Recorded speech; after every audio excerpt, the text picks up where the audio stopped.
नमस्कार मेरे प्यारे श्रोताओं।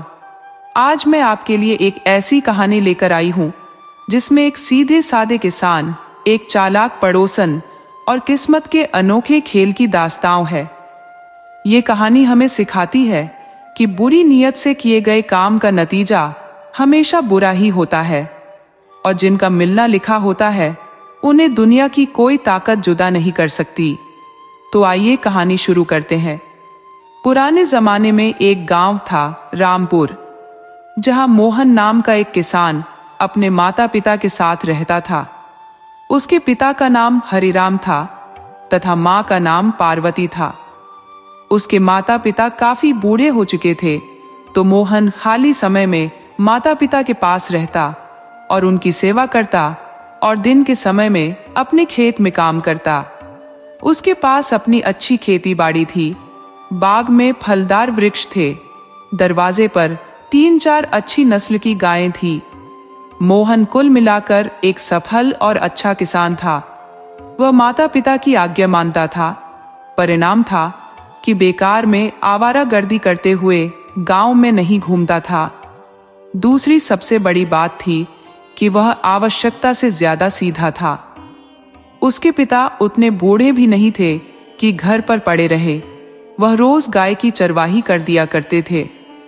गांव के पास में जंगल था जिसमें ले जाकर गायों को 4-5 घंटे चरा दिया करते थे। हालांकि मोहन उन्हें मना करता था कि आप मेरी गैर मौजूदगी में माँ की देखभाल कर दिया करो। माँ समय से पहले ही बूढ़ी हो गई है, शायद उन्हें कोई बीमारी है। उसके बाल काले से उजले हो गए हैं। हालांकि माँ के बाल समय के साथ उजले हुए थे, वह कोई बीमार नहीं थी। घर का काम वही करती थी। घर का काम भी आज की तरह आसान नहीं था। रोज रोटी बनाने से पहले गेहूं को हाथ से चलने वाली चक्की में पीसना पड़ता था। चावल बनाना हो तो पहले धान को ओखली में डालकर मूसल से कूटना पड़ता था, तब धान से चावल अलग हो पाता था। फिर उसे सूप से भूसी साफ कर चावल निकालना पड़ता था। फिर भोजन बनाने के लिए मिट्टी के चूल्हे में आग जलाकर तब भोजन बनता था। स्त्रियों को इसके लिए बहुत मेहनत करनी पड़ती थी। मोहन की माँ भोजन के अलावा गाय के दूध की दही जमाती, उसे माखन निकालती, फिर मक्खन से घी बनाती। घी को गांव का बनिया खरीद ले जाता और दूर बाजार में बेचकर मुनाफा कमाता। वह पूरे गांव के किसानों का घी खरीदता। उस गांव से कोई दूध नहीं खरीदता था क्योंकि आसपास कोई बाजार नहीं था। गांव में सभी किसान थे और सभी के पास गाय और भैंस थी। तो मोहन के पिता हरिराम गाय की रखवाली और चराने का काम कर देते थे, तो मोहन गायों का दूध निकालता और खेती का काम देख लिया करता था। माता पिता को एक चिंता लगी थी कि बेटे का ब्याह हो जाए। यह स्वभाव का इतना सरल है कि अपने से कुछ नहीं कर पाएगा। हम खुद प्रयास कर ब्याह नहीं कराए तो यह कुंवारा ही रह जाएगा। हमारे गांव की परंपरा है कि लड़की वाले यह लड़का देखने नहीं आते, बल्कि लड़के वाले लड़की देखने जाते हैं। लड़के वाले ही लड़की ढूंढते हैं। पसंद आ जाने पर फिर ब्याह की तिथि तय होती है। फिर गाजे बाजे के साथ बारात लेकर जाते हैं। तब दोनों का ब्याह होता है और फिर दूसरे दिन दुल्हन को साथ लेकर अपने घर लौट आते हैं। हरिराम ने अपनी पत्नी से कहा कि भाग्यवान, तुम भोला से बेटे के ब्याह की बात चलाओ। भोला अब तक 200 लड़कों को घोड़ी चढ़ा चुका है। वह चाहेगा तो हमारा बेटा मोहन भी घोड़ी चढ़ जाएगा। मोहन की माँ बोली कि आप ठीक कहते हो, मैं उससे बात करती हूँ। भोला पता नहीं कब घर पर रहता है, वो घूमंतु आदमी है। हरिराम बोला कि उसकी पत्नी घर में होगी, वह बता देगी कि कब घर आता है, या उसे आने का समय पता नहीं होगा तो उससे बोल देना कि जब कभी भोला घर आए तो उसे हमारे घर भेज देना। स्त्री बोली कि आप ठीक कहते हो, मैं आज समय निकालकर दोपहर में जाऊंगी। मोहन की माँ घर का काम निपटाकर दोपहर में भोला के घर गई। भोला का घर गांव से पश्चिम में था। संयोग से जब मोहन की माँ पहुंची तभी भोला आ गया। मोहन की माँ खुश हुई कि चलो काम बन गया। उन्होंने भोला से कहा कि बबुआ भोला, मैं तुम्हें ही ढूंढती हुई आई हूं। तुम घूम घूम कर दूसरे गांव के घरों में दीपक जला रहे हो, लेकिन तुम्हें अपने घर का ख्याल नहीं है। अरे, तुम्हारा भतीजा मोहन अब तक कुंवारा है, उस पर ध्यान ही नहीं देते। भोला बोला कि भाभी, बड़ी उचित समय पर आई हो। श्रीपुर के मंगू सेठ की बेटी का रिश्ता मुझे तय कराने को मिला है। लड़की बहुत अच्छी है, काफी चतुर है, वो मोहन से भी ज्यादा चतुर है। वह घर में आते ही घर का सारा कामकाज संभाल लेगी। मोहन की माँ बोली कि बबुआ, मुझे चतुर बहू ही चाहिए। तुम तो जानते ही हो कि मोहन बहुत भोला है, इतना सीधा है कि दूसरे उससे बेगारी करा लेते हैं, बाग का फल मुफ्त में ले लेते हैं, घर से अनाज भी उठाकर किसी को मुफ्त में दे देता है। हमारी पड़ोस ने तो उसे फुसलाकर गाय का दूध ले लेती है। अब खाने पीने की चीज है तो मैं भी संकोचवश पाबंदी नहीं लगाती, लेकिन बहू के आ जाने पर मोहन मनमानी नहीं कर पाएगा और पड़ोसनों को तो मोहन से कुछ मानने की हिम्मत ही नहीं पड़ेगी। मोहन की एक पड़ोसन थी, चंपा। वह मंगल की पत्नी थी। पति पत्नी दोनों ही जुगाड़ू थे। मुफ्तखोरी उन्हें अच्छा लगता था। मंगल की पत्नी चंपा मोहन से बहुत खुल मिलकर रहती थी। अधिकार तो मोहन पर ऐसे जताती थी मानो वह उसकी पत्नी हो। मोहन की मां ने कई बार मोहन को समझाया भी था कि तुम्हें तेज स्त्रियों से दूर रहना चाहिए। तुम अभी अविवाहित हो, तुम्हारे कदम बहक सकते हैं। हम खाते पीते संपन्न लोग हैं, तुम्हें अपनी इज्जत का ख्याल खुद रखना चाहिए। लेकिन मां के बहुत समझाने के बाद भी मोहन नहीं मानता था। जब कभी वह इशारे से बुलाती तो उसके घर चला जाता था। हाँ, एक बात थी कि मां से बच बचाकर जाता था। तो मां पहुंच गई थी भोला के पास। भोला ने रिश्ता सुझा भी दिया। तो मोहन की मां बोली कि बबुआ, तुम ये रिश्ता पक्का करा दो, मैं तुम्हें एक जोड़ी पीली धोती और 100 चांदी के सिक्के उपहार में दे दूंगी। भोला बोला कि उन सब चीजों की क्या जरूरत है, भला मैं मोहन के ब्याह कराने के लिए रिश्वत लूंगा। मोहन के दिन इतने भी बुरे नहीं हुए हैं कि ब्याह के लिए रिश्वत देनी पड़े या बहू खरीद कर लानी पड़े। मोहन की मां बोली कि बबुआ, मैं कोई रिश्वत थोड़े ही दे रही हूं, अगुआ को देना पड़ता है। आखिर अगुआ का भी तो पेट होता है, उसका परिवार होता है, उसे कपड़े पहनने होते हैं। तब भोला बोला कि जब तुम मुझ पर इतना ही खुश हो तो ज्यादा कुछ नहीं, एक बोरी चावल दे देना और धोती तो एक भी जल जाएगी। हाँ, देवरानी को एक साड़ी दे देना, रुपया पैसा मुझे नहीं चाहिए। मोहन की मां बोली कि चावल तो अभी मोहन से भिजवा देती हूं। वह घर आई और मोहन से बोली कि बेटा, अभी इसी वक्त भोला के घर एक बोरी चावल देकर आओ। मोहन बोला, मां, तुम यह क्या कह रही हो? भला भोला के घर चावल क्यों दे आऊं? मां बोली कि बहस मत करो, जो मैं कहती हूं उतना ही करो, तुरंत चावल भोला के घर दे आओ। मोहन बोला, वह तो मैं दे आऊंगा, मगर कारण तो तुम्हें बताना पड़ेगा। मां बोली कि मोहन, मेरे से तुम्हारा बाप भी कोई सवाल जवाब नहीं करता और तुम अभी बच्चे हो, जाओ चावल दे आओ। मोहन एक बोरी चावल उठाकर भोला के घर दे आया। उसे चावल ले जाते हुए चंपा ने देख लिया था। उसे समझ में नहीं आ रहा था कि मोहन बोरी लेकर कहां जा रहा है, वह भी गांव के पश्चिम तरफ। पश्चिम तरफ तो इसका खेत भी नहीं है। उसने सोच लिया कि जब लौटेगा तो पूछ लेगी, मेरे घर में भी तो चावल गेहूं खत्म है, उससे लेना है। जब मोहन लौटा तो चंपा ने उसे इशारे से बुलाया, लेकिन उसने भी इशारे से बता दिया कि अभी नहीं, मां देख रही है। वह घर आया तो फिर से मां से पूछना चाहा, लेकिन मां ने पहले ही उसे कई काम बता देना चाहा। वो बोली कि तुम्हारे पिता खाना खाकर नहीं गए हैं, उनको खाना लेकर जाओ, वहां से लौटना तो लकड़ी काट कर लेते आना, घर में सूखी लकड़ी खत्म हो गई है। मोहन को मां की बात मानकर फिर से जाना पड़ा। वह अब इस बात को भूल गया कि माँ ने क्यों चावल भूला को भिजवाया है, लेकिन चंपा नहीं भूली थी। वो शाम के वक्त गांव से बाहर ही मोहन से मिल ली और बोली कि मोहन, तुम बोरी लेकर कहाँ गए थे? मोहन बोला कि माँ ने चावल भूला को भिजवाया था। चंपा बोली कि माँ जी ने क्यों चावल भूला को भिजवाया था? उसके घर तो चावल की कोई कमी रही ही नहीं है। उसके पास बिन मांगे लोग सामान दे जाते हैं।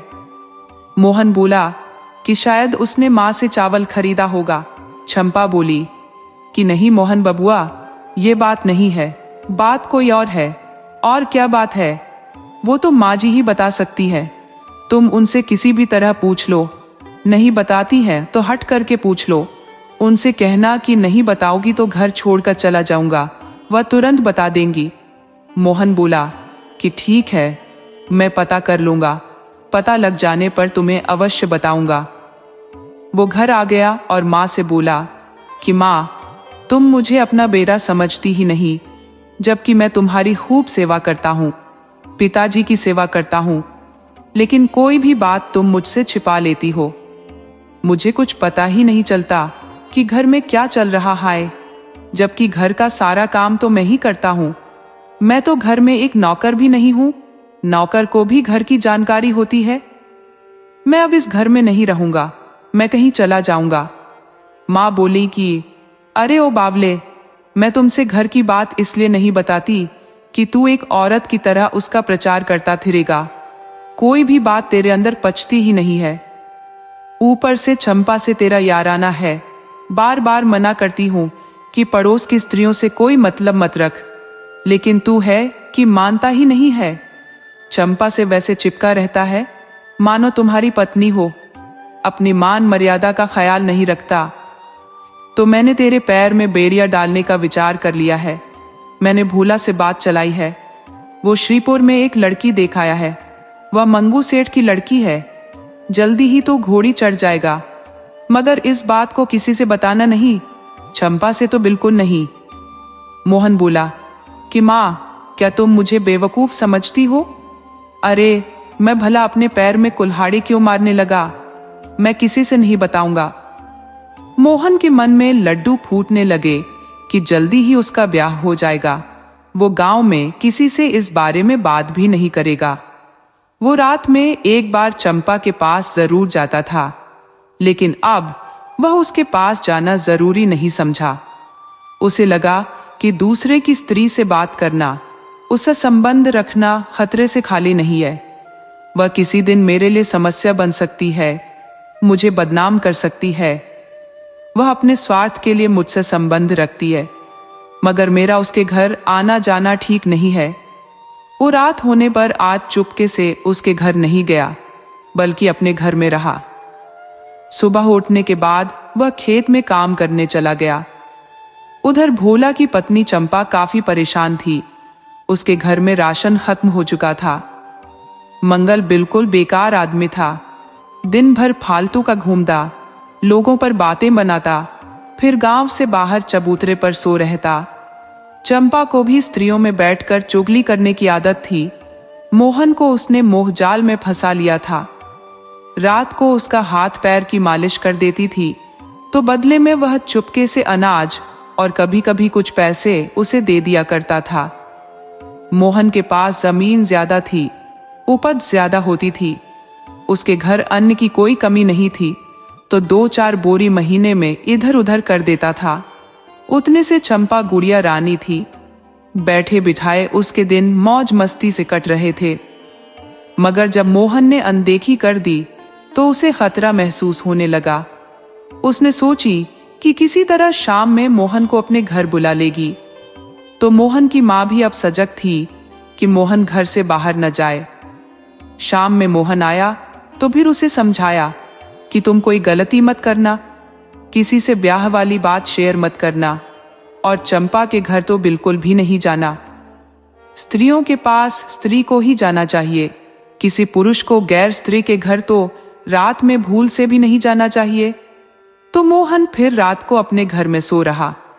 चंपा के घर में अन्न का एक दाना भी नहीं था। उसने अपनी पड़ोसनों से मांग कर देख भी लिया था, तो उसकी पड़ोसनों ने इनकार कर दिया था तथा उसे हिदायत दे डाली थी कि कुछ काम धंधा कर लिया करो, पति को सलाह दो कि वह कुछ कर लिया करे।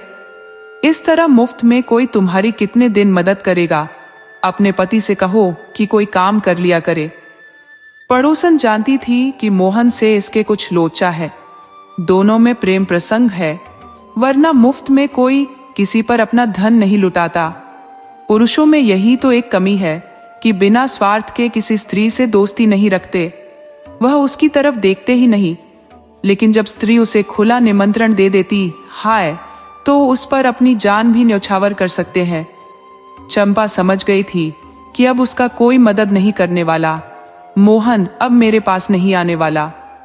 वह सुबह की भूखी थी तो दोपहर में पति के घर आने पर उस पर भड़क गई कि आप दिन भर गांव में घूमते रहते हो, कोई काम नहीं करते, घर में अन्न का एक दाना भी नहीं है। तब मंगल बोला कि भाग्यवान, क्या मोहन ने कोई मदद नहीं की? तब चंपा बोली कि मेरा पति आप हो, मोहन नहीं है। उसकी मां जब उस पर कढ़ाई कर देंगी तो वो मेरे घर की तरफ आएगा भी नहीं, और फिर मैं उस पर भरोसा क्यों करूं? वह मेरा लगता क्या है? मंगल बोला कि तुम तो जानती हो मुझसे कुछ होगा नहीं, अगर मेरे से कुछ हो पाता तो तुम मोहन से दोस्ती नहीं कर लेती। तुम्हारे उसके संबंध को मैं जानता हूं, फिर भी इसलिए चुप हूं क्योंकि वह तेरा खर्चा चलाता है, कपड़े देता है, उसी के अन्न और पैसे से मेरा भी पेट भरता है। किसी भी संबंध से बड़ी भूख है, भूखा आदमी हर तरह का समझौता कर सकता है। मुझे भी मोहन और तुम्हारी दोस्ती मंजूर है, तुम उस दोस्ती को हरगिज मत तोड़ना। चंपा बोली कि वह अब जा चुका है, 2 दिन से मेरे घर की तरफ देखता भी नहीं। आप पहले आप आज के भोजन का प्रबंध करो, बाद में मैं कोई उपाय देखती हूँ। मंगल अब कहाँ से पैसे का प्रबंध करे, कहाँ से अन्न पाए? वो चुपचाप गांव से बाहर जाकर चबूतरे पर सो रहा। वो शाम में भी घर नहीं आया। चंपा की हालत बिगड़ रही थी। वो घर से निकलकर मोहन के खेत में चली गई और उसे देखकर रोने लगी कि मोहन बबुआ, तुम मुझे भूल गए हो, जबकि मैं तुम्हें अपना सब कुछ मानती हूँ।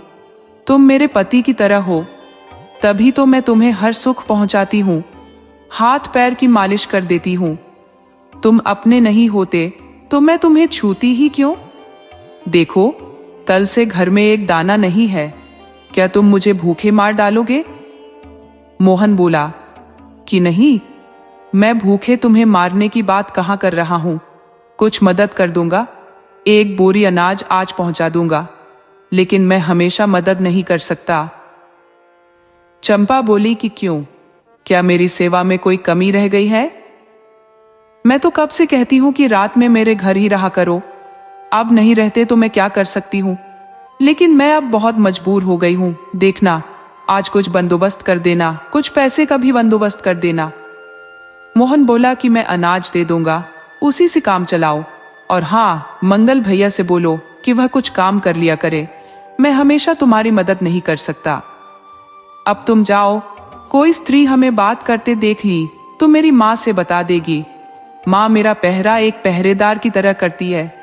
मैं 2 दिन से इसीलिए तुम्हारे घर नहीं आया और रोज आ भी नहीं सकूंगा। तुम्हें अब खुद आत्मनिर्भर बनना पड़ेगा। चंपा भी सोची कि यहां बात करना ठीक नहीं, और बात तो बाद में भी हो जाएगी। वह घर लौट गई। मोहन शाम में घर लौटा तो देखा कि माँ घर में नहीं है, यानी भोला के घर गई है। पिता अभी गाय लेकर लौटे नहीं है। तो वह तुरंत 1 बोरी अनाज उठाया और चंपा के घर दे आया। चंपा बोली कि रात में आ जाना, मैं आपकी सेवा कर दूंगी, भोजन भी मेरे घर में ही खा लेना। मोहन बोला कि बड़ी मुश्किल से आया हूं, रात में आने की गारंटी नहीं दे सकता। चंपा बोली कि आधी रात में भी फुर्सत मिले तो आ जाना, मेरे घर का दरवाजा खुला रहेगा। मोहन लौट गया। वो घर गया तो उसकी माँ आती हुई दिखी। वह आश्वस्त हुआ कि माँ ने नहीं देखा है कि मैंने चंपा की कोई मदद की है।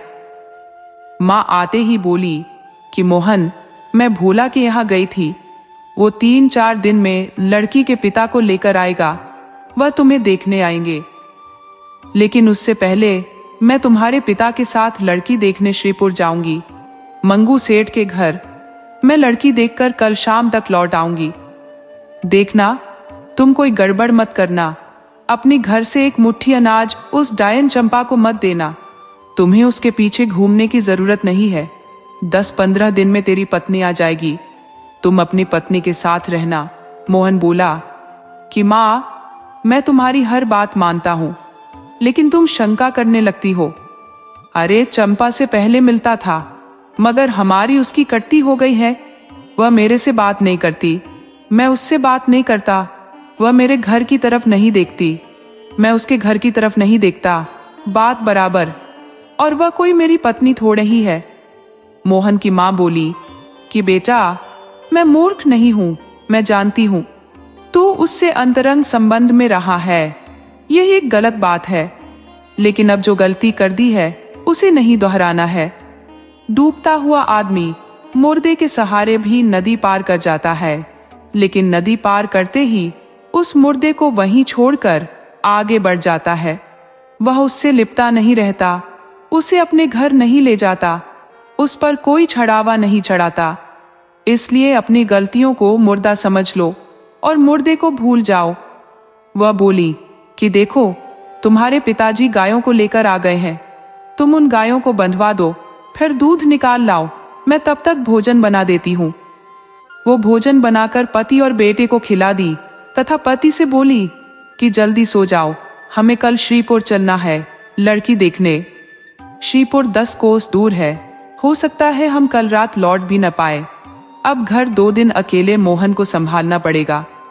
माँ ने उसे देर रात तक समझाया कि कैसे रहना, किसी से बात मत करना, ब्याह की चर्चा पर अकेले में भी मत बड़बड़ाना, वरना हम काम बनाने जा रहे हैं और तुम बना बनाया काम बिगाड़ मत देना। दोनों सुबह में श्रीपुर के लिए निकल गए तो मोहन घर में अकेला रह गया।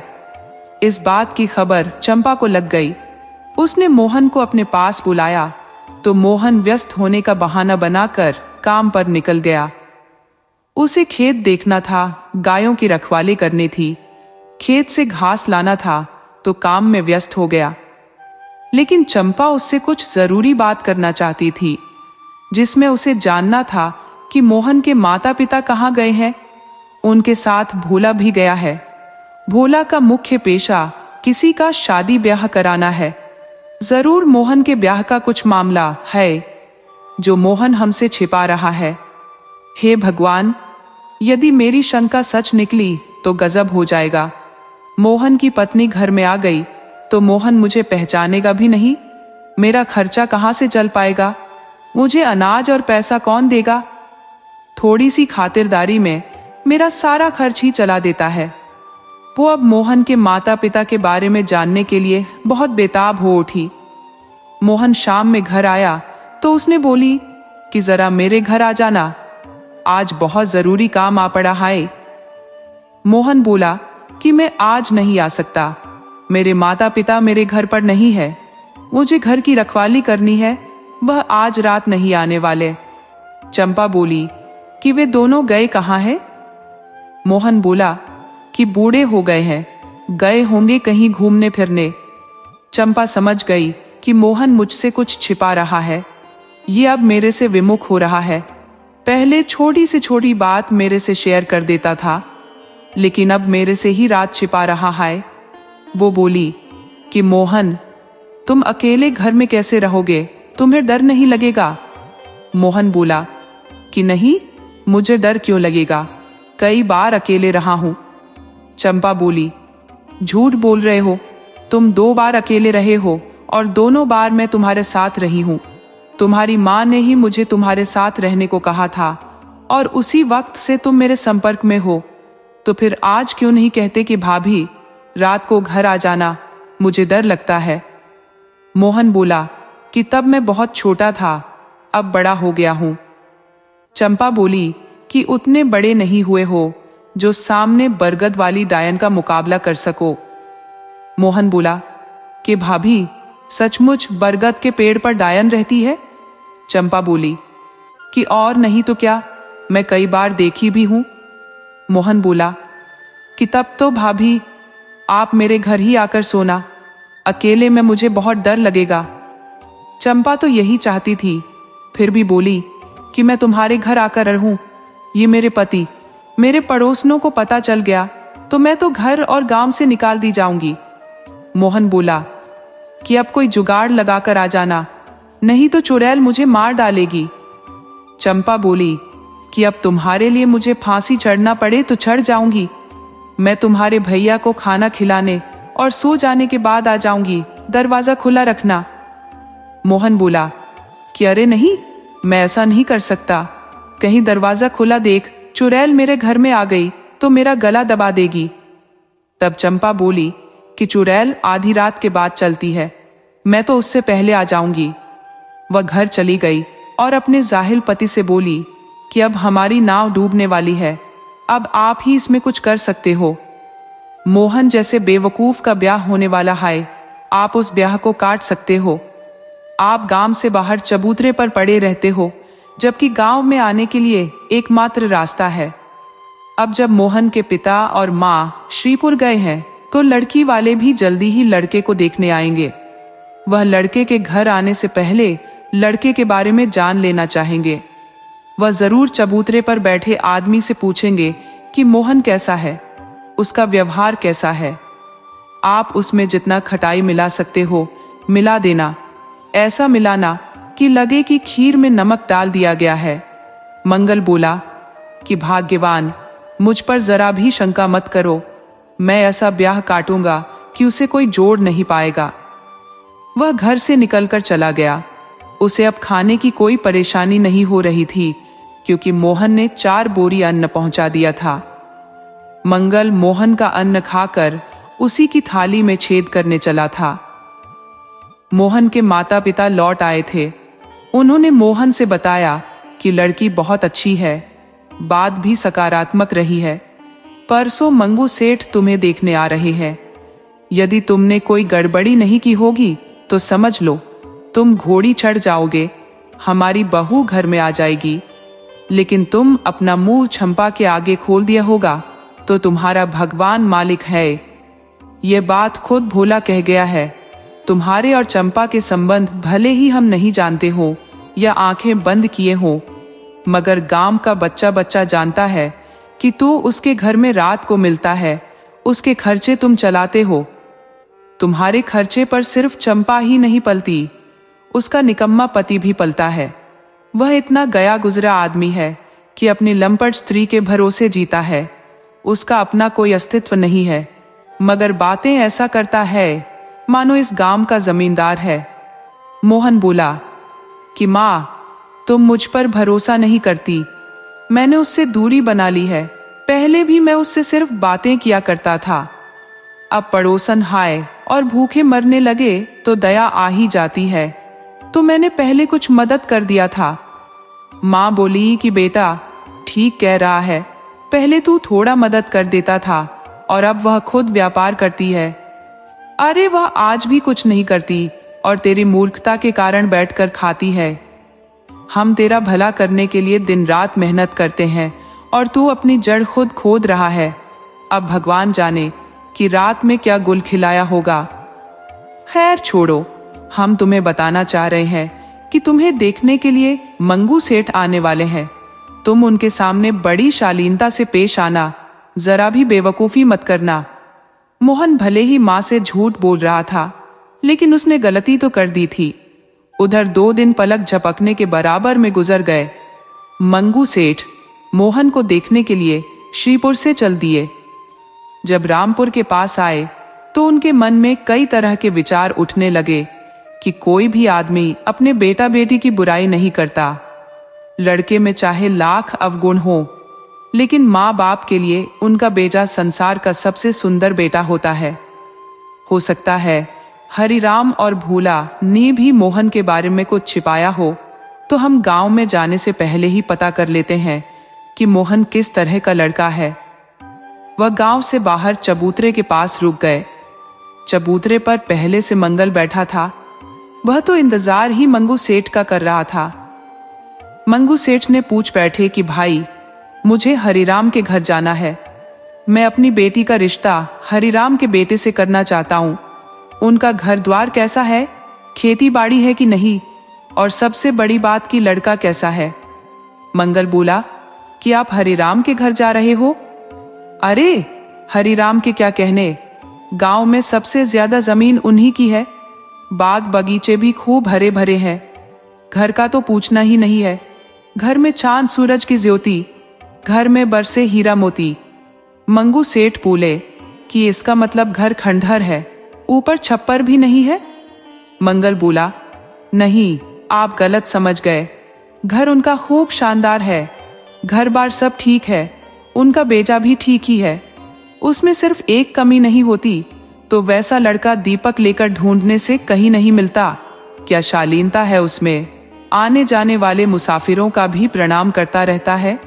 सेवा भावना तो उसमें कूट कूट कर भरी है। आपके लिए ठीक ही है। मंगू सेठ बोले कि आप उसमें कोई एक कमी बता रहे थे। मंगल बोला, छोड़िए उन छोटी मोटी कमियों को। भला कौन आदमी होगा जिसमें कोई कमी ना हो? हर इंसान में कोई ना कोई कमी रहती है। मंगू बोला कि कोई बड़ी कमी नहीं है तो ब्याह होते ही वह कमी दूर हो जाएगी। मंगू सेठ बोला कि वो कमी क्या है, मैं भी तो जरा सुनूं। मंगल बोला कि आप जानकर क्या करोगे? मैंने कहा, न कि ब्याह होते ही सब ठीक हो जाएगा। मंगू सेठ बोला कि देखिए, आप बेवकूफ़ी वाली बात मत करो। अगर कुछ उसके बारे में जानते हो तो बताओ, इस तरह मुझे उल्लू मत बनाओ। हर गांव में एक दो आदमी मिल जाते हैं जो बात को घुमाने लगते हैं। अरे जो बात है साफ साफ बोल दो। मंगल बोला कि उसे एक रोग है, वह किसी भी स्त्री की नाक दांत से पकड़ लेता है। कई को तो काट भी दिया है, कई बार उसके लिए पीटा भी गया है, लेकिन बुरी आदत है, छूटती नहीं। परंतु अब उसकी आदत छूट जाएगी। मंगू सेठ बोले कि कैसे छूट जाएगी? तब मंगल बोला कि अब वह सिर्फ आपकी बेटी की नाक कान काटेगा, दूसरी स्त्रियां उससे बच जाएंगी।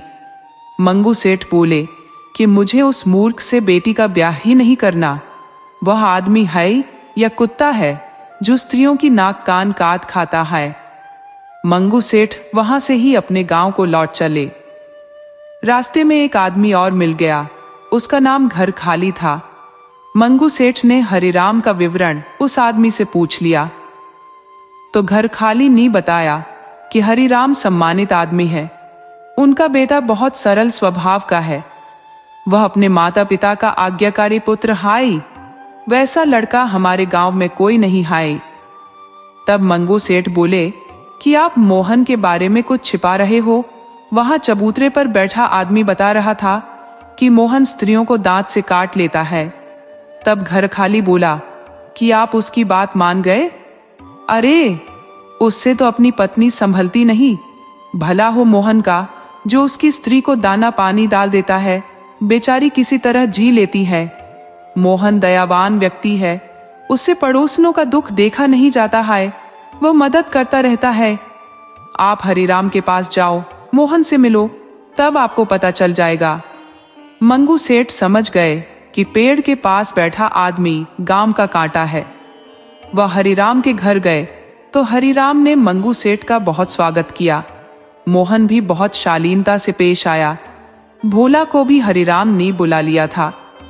मंगू सेठ ने मोहन से बेटी का ब्याह तय कर दिया और गांव लौट गए। जाते वक्त गांव में घूम घूम कर देखे, खासकर स्त्रियों को। उन्होंने देखा कि गांव में एक भी स्त्री की नाक नहीं कटी है।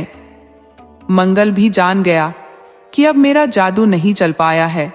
वह पत्नी के पास आया तो वह भड़क उठी कि एक काम भी ढंग का नहीं करते। मैं बोली थी कि किसी तरह मोहन का ब्याह काट दो, मगर वह भी नहीं कर सके। अब बीरा मुझे ही उठाना पड़ेगा। मैं मोहन से बात करती हूँ। मैं एक आध महीने के लिए मोहन के साथ कहीं चली जाऊंगी, तब आप चिंता मत करना। मंगल बोला कि मुझे चिंता किस बात की होगी? मैं जानता हूं कि तू एक बार मोहन के साथ भाग गई तो मेरे पास वापस नहीं आने वाली। हाथ आई चिड़िया एक बार उड़ गई तो कभी वापस नहीं आती। लेकिन मुझे पूरा भरोसा है मोहन तेरे साथ नहीं भागेगा, इसलिए मुझे कोई चिंता नहीं है। चंपा बोली कि मेरे हर शुभ काम में अड़ंगा डालते हो, तुम्हारे में दम है नहीं कि मुझे एक वक्त की रोटी दे सको। अब मुझे जो रोटी देगा तो उसके साथ तो रहूंगी ही। जब पेट खाली रहेगा तो कौन किसका पति और कौन किसकी पत्नी। रिश्ते भी तभी चल पाते हैं जब पेट भरा हो, खाली पेट तो भगवान भी याद नहीं आते। अगर मेरी बात मोहन से नहीं बनती तो मुझे खुद कोई ना कोई प्रबंध करना पड़ेगा। मैं तुम्हारे साथ नहीं रह सकती। अगर चाहते हो कि मैं तुम्हारे साथ रहूं तो आज से ही कोई काम शुरू कर दो। मंगल बोला कि मैं बादशाह आदमी हूं, मैं कोई काम नहीं करने वाला। तुम्हें रहना है रहो, जाना है जाओ। इतना कह वह चला गया। चंपा मोहन से मिलने के जुगाड़ में पड़ गई। वह मोहन के घर आ गई तो हरिराम ने उसे मना कर दिया कि तू मेरे घर मत आया कर और मोहन से दूर रह। उसने अपने घर का दरवाजा बंद कर लिया। मोहन चाहकर भी चंपा से नहीं मिल सकता था। देखते देखते एक सप्ताह गुजर गया। मोहन ससुराल के लिए बारात लेकर निकल पड़ा। उसने मंगल को कोई निमंत्रण नहीं दिया था तो वह बागी बन गया था। उसने पत्नी से बोला कि मैं अब अंतिम हथियार का प्रयोग करने श्रीपुर जा रहा हूं। वह मोहन की बारात जाने से पहले ही श्रीपुर पहुंच गया। उधर मोहन की बारात श्रीपुर में मंगू सेठ के द्वार पर जा लगी। द्वार पूजा पर वर पुजाई की रस्म पूरी हुई। घर की औरतें देवी पूजन को मंदिर में गई। वहीं एक स्त्री को अकेली देख मंगल ने उसकी नाक दांत से काट ली। स्त्री जब तक समझती मंगल भाग लिया, लेकिन भागते हुए मंगल का कपड़ा स्त्री ने पकड़ लिया, लेकिन मंगल उस कपड़े को छोड़कर भाग लिया। वह भागते हुए मंगू सेठ के पास आया और बोला कि मैंने मना किया था कि कुत्ते से बेटी का ब्याह तय मत करो। देखो, उसने एक स्त्री की नाक काट ली है। उधर मंदिर पर गई औरतें हो हल्ला करते हुए भागी आ रही थी। मंगल वहां से भाग लिया तो मंगू सेठ ने भी सोच लिया कि कुत्ते जैसे काटने वाले लड़के से मुझे बेटी नहीं ब्याहनी। मैं महामूर्ख से बेटी ब्याह दूंगा, मगर कुत्ते से नहीं। उसने अपने आदमियों को आदेश दिया कि मारो बारातियों को, दूल्हे को भी मारो। उसने हमारे गांव की स्त्री की नाक काट ली है। गांव वालों को तो आदेश की जरूरत थी, बारातियों को दौड़ा लिया। बाराती दूल्हे सहित भाग लिए। बाराती सोच रहे थे कि यह क्या हो गया। हम कितनी तैयारी से आए थे कि हमें मिठाई खाने को मिलेगी, पूरी जलेबी बूंदिया का मजा लेंगे, मगर मिठाई के बदले लाठी मिल गई। उन सबों को समझ में नहीं आ रहा था कि जब हमारे साथ मोहन मौजूद है तो कब मंदिर में जाकर स्त्री की नाक काट ली। और फिर भला कोई बेवकूफ स्त्री की नाक काटेगा? नाक काटने से क्या हासिल हो पाएगा? बेचारी कुरूप हो जाएगी। बहुत से विचार करते हुए बाराती रामपुर लौट आए। उधर नाक कटी स्त्री मंगू सेठ के पास आई और बोली कि आपने दूल्हे और बारातियों को क्यों भगा दिया? दूल्हे ने मेरी नाक नहीं काटी थी, बल्कि शाम में जो आदमी आपसे मिला था उसने मेरी नाक काट ली, लेकिन नाक मेरी कटी नहीं है। क्या है कि मेरे नाक से पानी बह रहा था, वो पानी को ही नाक समझकर ले गया। देखिए, उसका कपड़ा मेरे हाथ में है। मंगू सेठ समझ गया कि साला रामपुर के चबूतरे पर मिले आदमी ने सारा खेल बिगाड़ दिया। बाराती तो भाग गए, अब बेटी का ब्याह कैसे हो? उसने बहुत विचार कर अपने दूर के रिश्तेदार से लड़की का ब्याह करा दिया, लेकिन लड़की ने बगावत कर दी कि मुझे इस बेवकूफ के साथ नहीं जाना। मेरा ब्याह कहीं और तय था और आप इस पागल से मेरा ब्याह करा दिए। ये तो ठीक से बोलता भी नहीं। मंगू सेठ ने अपनी इज्जत की दुहाई देकर लड़की को उस आदमी के साथ सुबह में विदा कर दिया। क्योंकि वह डोली बारात तो लाया नहीं था, तो पैदल ही चल पड़ा। चलते चलते वह महुआपुर के जंगल में पहुंच गए। मोहन अपनी इज्जत छिपाने के लिए भोर में ही गाय लेकर जंगल आ गया था कि कोई गांव वाला दरवाजे पर आकर मेरा मजाक न उड़ाए। तो वह मन मारकर जंगल में बैठा था। उधर लड़की को विदा कराकर जंगल के रास्ते वो आदमी जा रहा था। वो लड़की से बोला कि तुम बहुत सुंदर हो, बड़े भाग्य से मुझे मिली हो। लड़की बोली कि ओ तोतले, तू ज्यादा खुश ना हो, मैं सिर्फ अपने पिता की इज्जत बचाने के लिए घर से निकल आई हूं। अब जरूरी नहीं है कि तेरे घर जाऊं, मुझे तेरे घर नहीं जाना। अब तू अपना रास्ता नाप, मुझे अपने पति के पास जाना है। मेरा पति रामपुर का मोहन है, मैं अब उसी के पास जा रही हूं।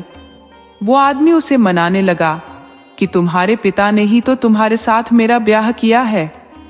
लड़की बोली कि क्यों मेरे हाथों मरना चाहता है, तू यहां से चला जा, नहीं तो तुझे जंगल के कुएं में फेंक दूंगी। वो बोला कि तुम्हारे बाप का राज है, तू मेरी पत्नी है, नहीं चलेगी, मेरे साथ तो बहुत मारूंगा। लड़की बोली कि तोतले, मैं तुझे भौंकने के लिए जिंदा नहीं छोड़ूंगी। उसने उस आदमी को उठाकर कुएं में फेंक दिया और चलती बनी। सारा तमाशा मोहन देख रहा था। वह लड़की से बोला कि ठहरो, उस आदमी को कुएं में क्यों फेंका? अरे वह तो मर जाएगा। मोहन तुरंत उस आदमी को रस्सी के सहारे कुएं से बाहर निकाला। बाहर निकलते ही वह आदमी भाग खड़ा हुआ कि इस नागिन के साथ मुझे नहीं रहना। वह भाग गया। तब मोहन बोला कि जब तुम्हें इस आदमी के साथ नहीं रहना था तो उसे छोड़ देती, मारने की क्या जरूरत थी? मैं यहां नहीं होता तो वह आदमी मुफ्त में मर जाता। लड़की बोली कि मैं कब से समझा रही थी, परंतु मेरी सुन ही नहीं रहा था, तो मुझे यह कदम उठाना पड़ा।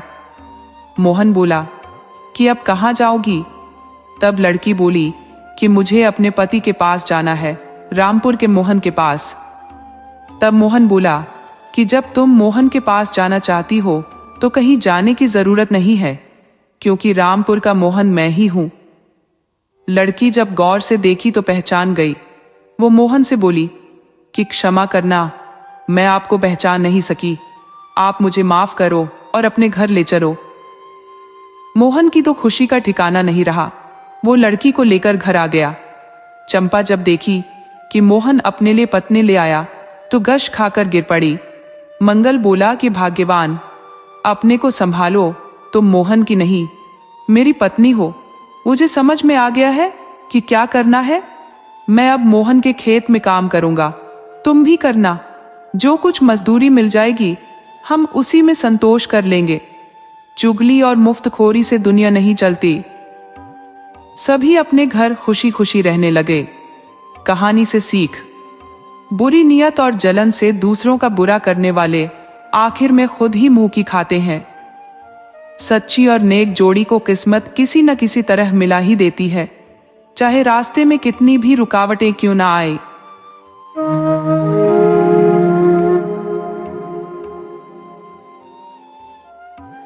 आज हम आपके लिए एक राजा, एक रानी और एक रहस्यमयी चोर की बहुत ही रोमांचक कहानी लेकर आए हैं। ये कहानी हमें सिखाती है कि कर्मों का फल कैसे मिलता है और एक छोटी सी गलती कैसे पूरे राज्य पर भारी पड़ सकती है। आइए कहानी शुरू करते हैं। सबसे पहले आपसे निवेदन है कि ममता हिंदी कहानियां चैनल को सब्सक्राइब करें और इस वीडियो को लाइक, शेयर और कमेंट करके अपना भरपूर प्यार दें। बहुत पुराने समय की बात है। रतनगढ़ नाम का एक नगर था जहां राजा विक्रमजीत का शासन था। विक्रमजीत एक अयोग्य राजा था जिसे अपनी प्रजा की कोई चिंता नहीं थी। वह दिन रात राजमहल के रनिवास में ही डूबा रहता था। उसके महल में महारानी पद्मावती को छोड़कर लगभग 20 अन्य रानियां थीं। महारानी पद्मावती ही थी जिनसे प्रजा प्रसन्न रहती थी।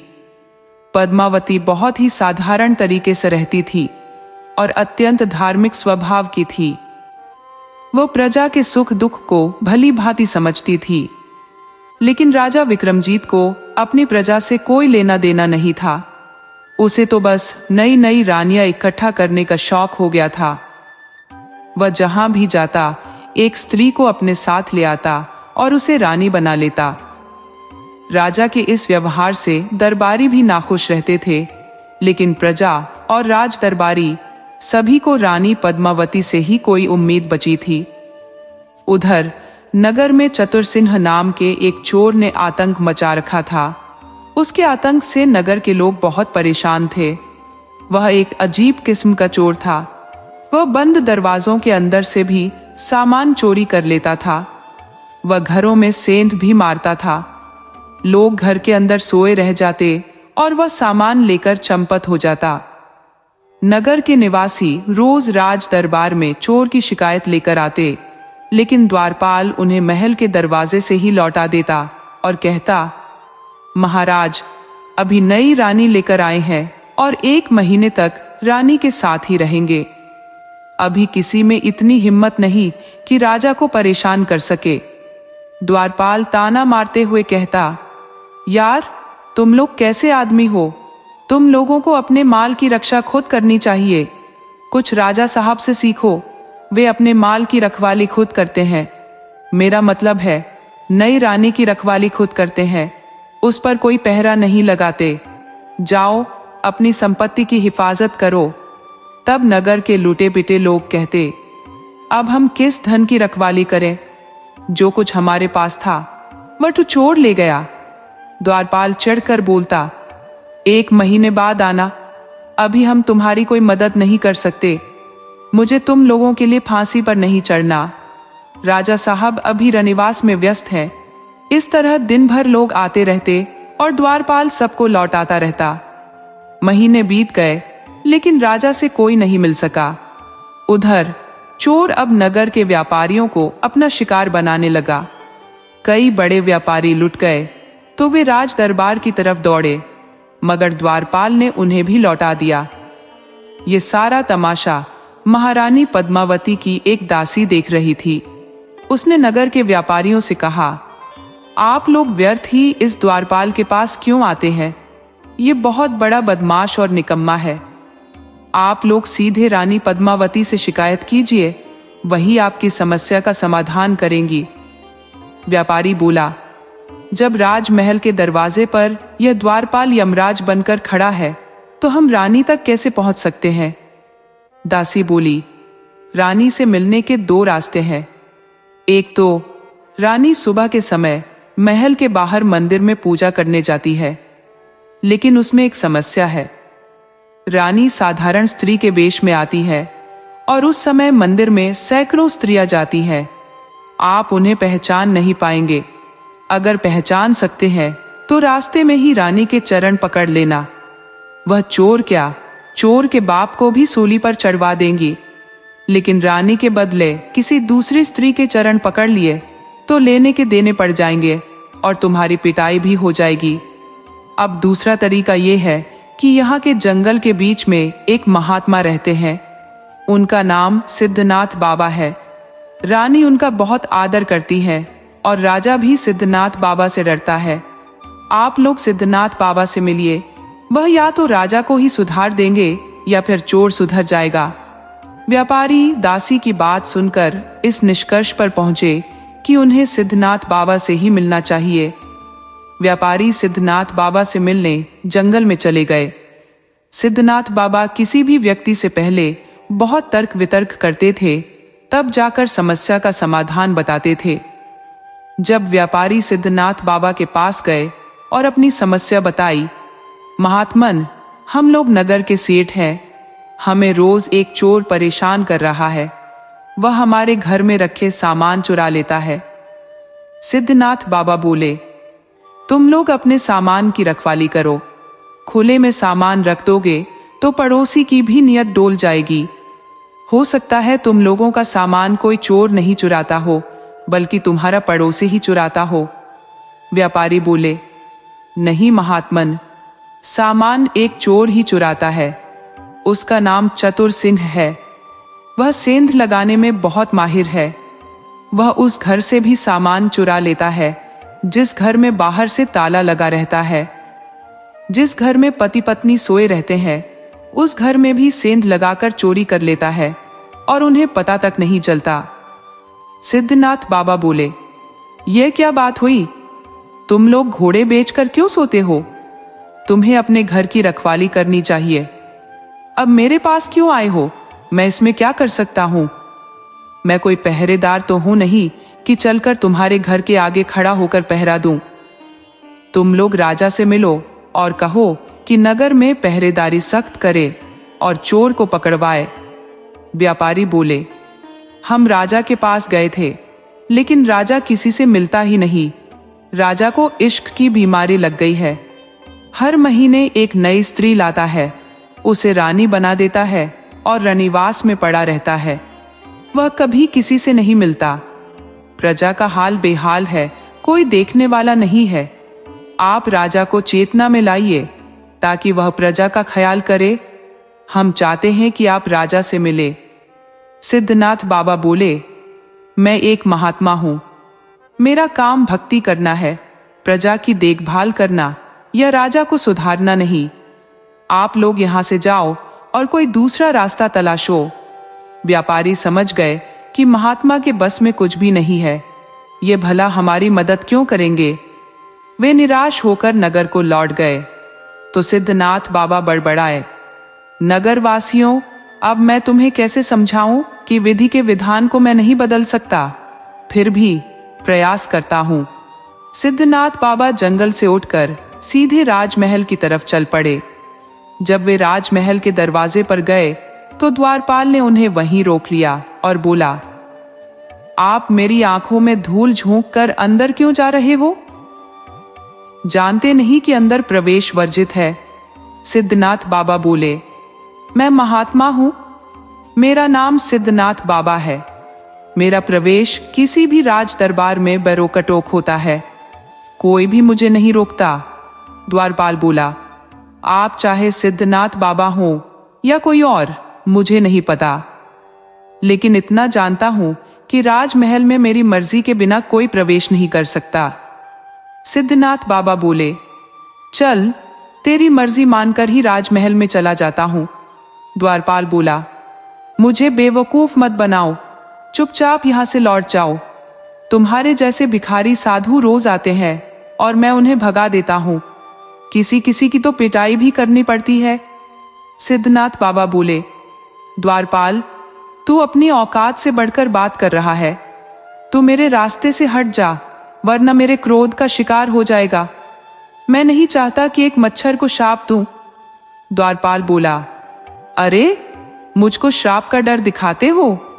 तुम जैसे भिखारी मुझे रोज श्राप देकर जाते हैं। सिद्धनाथ बाबा के क्रोध का कोई ठिकाना नहीं रहा। वे बोले, दुष्ट, तू सिद्धनाथ बाबा को ललकारता है? तो पहले मैं उस मूर्ख कामी राजा को श्राप देता हूं कि वह नपुंसक हो जाए और उसकी मौत उसकी नई रानियों के हाथों से हो, और तू अभी इसी वक्त पत्थर में बदल जाए। इतना कहना था कि द्वारपाल पत्थर में बदलने लगा। वह दुहाई देने लगा, महात्मन, मुझे क्षमा करो। मैं दुष्ट राजा का अन्न खा रहा था, इसलिए मेरी बुद्धि भ्रष्ट हो गई थी। मैंने आपको भला बुरा कह दिया। मुझ गरीब को क्षमा कर दो। महात्मा दयावान थे। वे बोले, मूर्ख, तुम्हें पत्थर तो बनना पड़ेगा। मेरा श्राप व्यर्थ नहीं जाता, लेकिन मुझे तेरी मूर्खता पर दया आ रही है, इसलिए श्राप से मुक्ति का उपाय भी बता देता हूं। जिस दिन तुम्हें रानी पद्मावती अपने हाथों से स्पर्श कर देंगी, उस दिन तेरा उद्धार हो जाएगा, तू फिर से मनुष्य बन जाएगा। इतना कहकर महात्मा सिद्धनाथ बाबा जंगल में अपने आश्रम में लौट गए। उधर राजा अचानक से नपुंसक बन गया। उसे समझ में नहीं आ रहा था कि यह अचानक क्या हो गया। उसकी ज्यादातर रानियां बाजारू औरतें थीं। उन्हें जब पता चला कि राजा अब उनके किसी काम का नहीं रहा, तो वे उससे मुक्ति का उपाय सोचने लगी। उन्हें धन और शारीरिक सुख चाहिए था, और अब राजा से इन दोनों की कोई उम्मीद नहीं थी। राजा उन्हें जाने भी नहीं दे सकता था। उसने रानियों पर कड़ा प्रतिबंध लगा दिया था कि राजा की आज्ञा के बिना वे महल से बाहर नहीं जाएंगी। एक रानी पद्मावती ही थी जिन पर राजा का कोई प्रतिबंध नहीं था। राजा जानता था कि वह एक धार्मिक स्त्री है। और मैं लाख बुरा हूं, मगर वह मेरा त्याग नहीं करेगी, इसलिए उसे महल से बाहर जाने की पूरी छूट थी। मगर अन्य रानियां तो सड़क से उठाकर लाई गई थी, ज्यादातर कोठे वाली थी। जब राजा ने सख्ती बढ़ा दी तो वे नई रानियां बहुत चिढ़ गई और उन्होंने राजा को रनिवास में ही मिलकर मार डाला। राजा की मृत्यु का समाचार सुनकर राज दरबारी रनिवास की तरफ भागे तो रानियों को भागने का मौका मिल गया और वे भाग गईं। महल में अकेली रानी पद्मावती और उनका एक नन्हा सा राजकुमार अजय बच गए। राजा के मरने के बाद रानी पद्मावती ने राजगद्दी संभाल ली। वह बहुत दयालु रानी थी। उन्होंने प्रजा के लिए राज दरबार का दरवाजा खोल दिया। अब लोग अपनी फरियाद लेकर आ सकते थे। रानी फरियादियों की फरियाद सुनती। नगर के व्यापारी भी अपनी समस्या लेकर आ गए। महारानी, चतुरसिंह नाम का चोर नगर में आतंक मचा रहा है। वह रोज किसी न किसी घर में चोरी करता है। उसके आतंक से बड़े व्यापारी नगर छोड़कर जाने लगे हैं। आप उसके आतंक को रोकिए। रानी ने सैनिकों को आदेश दिया, उस चोर को पकड़ने के लिए हजारों सैनिक लग जाओ। उस चोर को 7 दिन के अंदर जिंदा या मुर्दा राज दरबार में हाजिर करो। अगर नहीं ला सके तो सभी सैनिकों को नौकरी से निकाल दिया जाएगा। उन्होंने सेनापति से कहा, आपको शर्म आनी चाहिए कि पिछले 2 साल से एक मामूली चोर ने सभी प्रजा के नाक में दम कर रखा है और तुम लोग मुफ्त की तनख्वाह ले रहे हो। एक मामूली चोर पकड़ा नहीं जाता तो तुम लोग कोई युद्ध कैसे लड़ पाओगे। सेनापति को अपनी नौकरी जाने का डर सताने लगा तो वह जी जान से लग गया। रानी के सारे सैनिक जंगल में फैल गए, क्योंकि उन्हें पता था कि चोर जंगल में ही कहीं छिपता है। इस बात की खबर चोर चतुरसिंह को भी लग गई कि रानी के सैनिक हाथ धोकर मेरे पीछे पड़ गए हैं और रानी ने मुझे 7 दिन में जिंदा या मुर्दा पकड़ने का आदेश दिया है। चोर बहुत डर गया कि अब मेरे जिंदगी के दिन सिर्फ 7 बचे हैं। हजारों सैनिक तो मुझे पाताल से भी ढूंढ लेंगे। सैनिक नगर से लेकर गांव और जंगल में भी डेरा डाल चुके थे। अब चतुरसिंह के पास दूसरे नगर में भाग जाने का भी मौका नहीं था। उसे कोई उपाय नहीं सूझ रहा था। मौत उसके बहुत करीब थी, लेकिन वह एक शातिर चोर था जो साधारण तरीके से किसी के हाथ नहीं आने वाला था।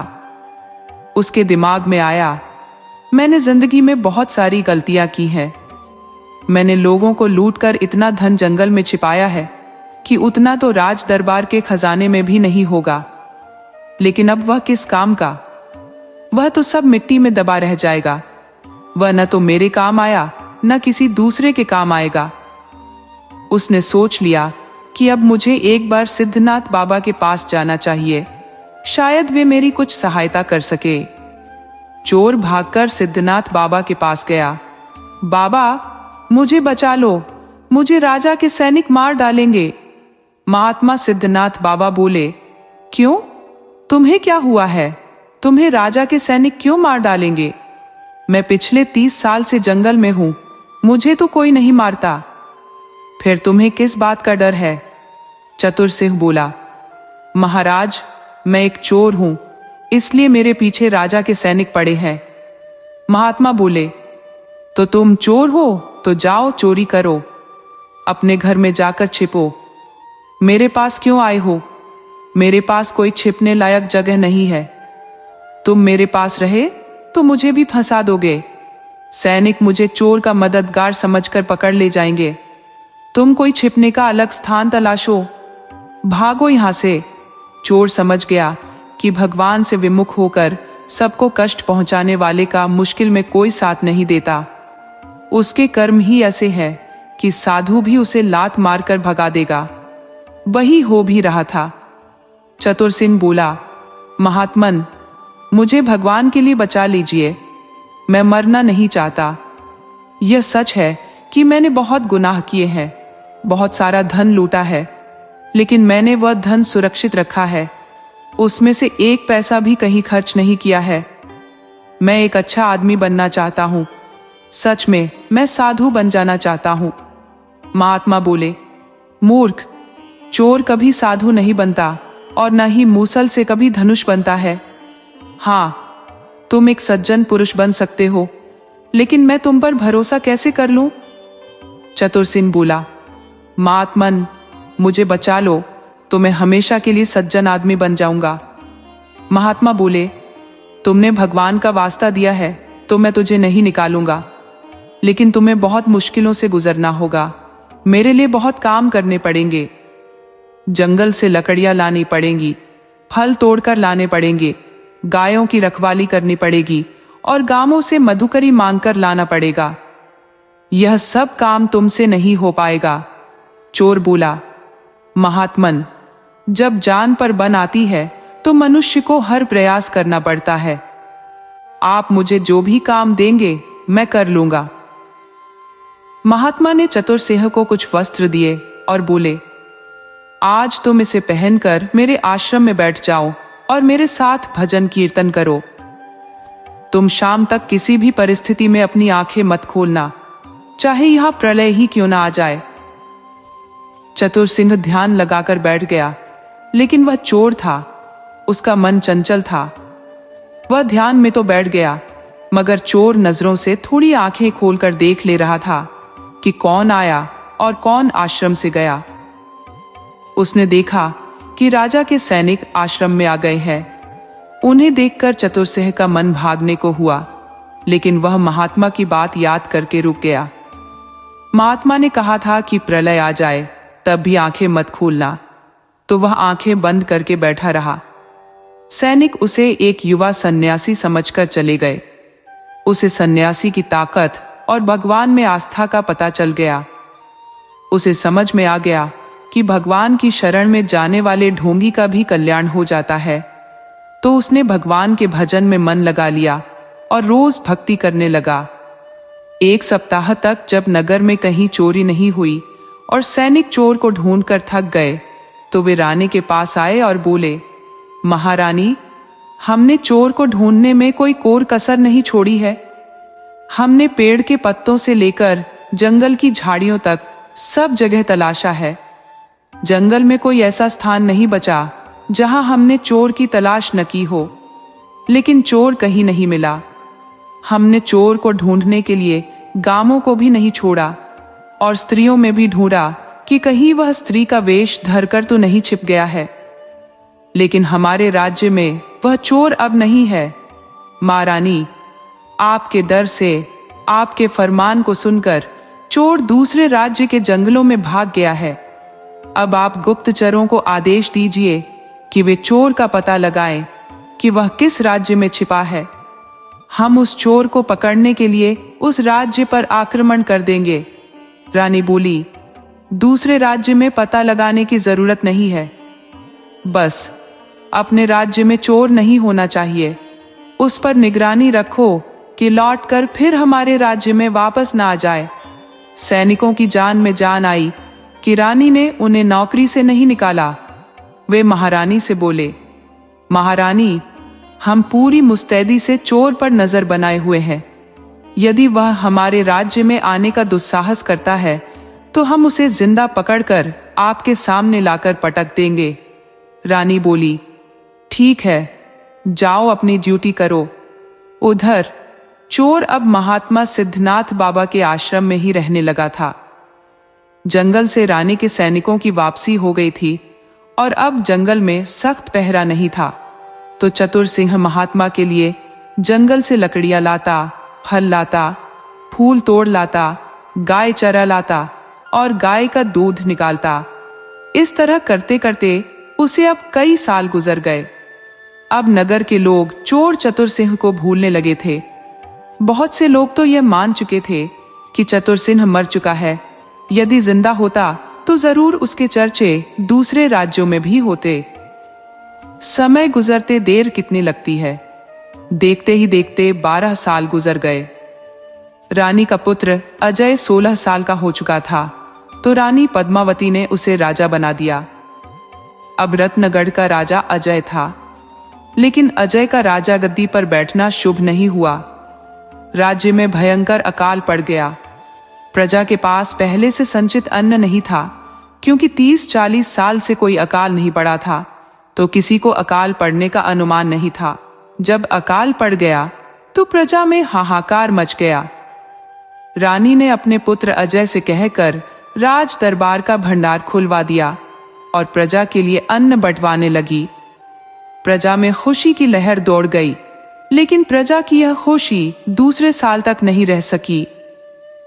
राज्य फिर से सूखे की चपेट में आ गया, तो राजा अजय ने भी अपने हाथ पीछे खींच लिए, क्योंकि राज दरबार के भंडार में भी अन्न नहीं था। मंत्री के समझाने पर अजय ने अन्न का वितरण बंद कर दिया। प्रजा में भूखमरी जैसे हालात हो गए। लोगों को कुछ सूझ नहीं रहा था, तो कुछ लोग राजा अजय को ही पनौती मान रहे थे कि जब से यह राजा बना है, राज्य की प्रजा पर संकट आ गया है। प्रजा के लोग जंगल में भागकर महात्मा सिद्धनाथ बाबा के पास गए। बाबा, अब आप ही कोई मदद कर सकते हो। सिद्धनाथ बाबा अपने चेले चतुर सिंह से बोले, वत्स, अब सही समय आ गया है कि तुम लूटे हुए धन का सही उपयोग कर सको। तुम उस धन को जंगल में गड़े हुए स्थान से निकाल लाओ और गरीब लोगों में रोज वितरण करो। उस धन से प्रजा के लोग अन्न खरीद लेंगे। राज्य में सूखा पड़ने से विपत्ति नहीं आई है, विपत्ति जमाखोरी से आई है। दरअसल तुम लुटेरे नहीं थे, असली लुटेरे तो अब भी नगर के बीच बैठे हैं, जो गरीबों का खून पीते हैं। उनकी गाड़ी कमाई को औने पौने दामों में खरीद कर उसे 3 से 4 गुनी कीमत में बेच रहे हैं। गरीब प्रजा के पास तो पैसे ही नहीं है। तुम उस लूटे हुए पैसे को अब पुण्य के काम में लगा दो। चतुर सिंह ने इतना धन छिपा रखा था कि वह 4-5 साल तक राज्य की प्रजा को खिला सकता था। वह महात्मा सिद्धनाथ बाबा का आदेश पाकर दूसरे दिन से प्रजा में धन का वितरण करने लगा। प्रजा के लोग राज दरबार न जाकर सिद्धनाथ बाबा के आश्रम में जाने लगे। सिद्धनाथ बाबा चमत्कारी महात्मा थे।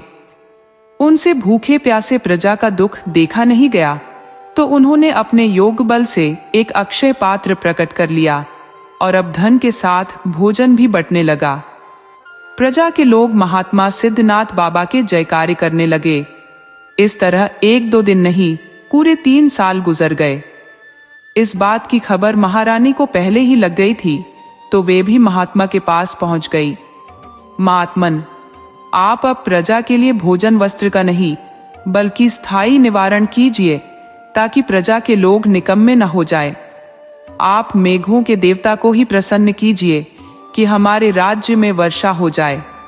महात्मा बोले, महारानी, प्रकृति के नियम को हम भी नहीं बदल सकते, हम किसी के कर्म को नहीं बदल सकते।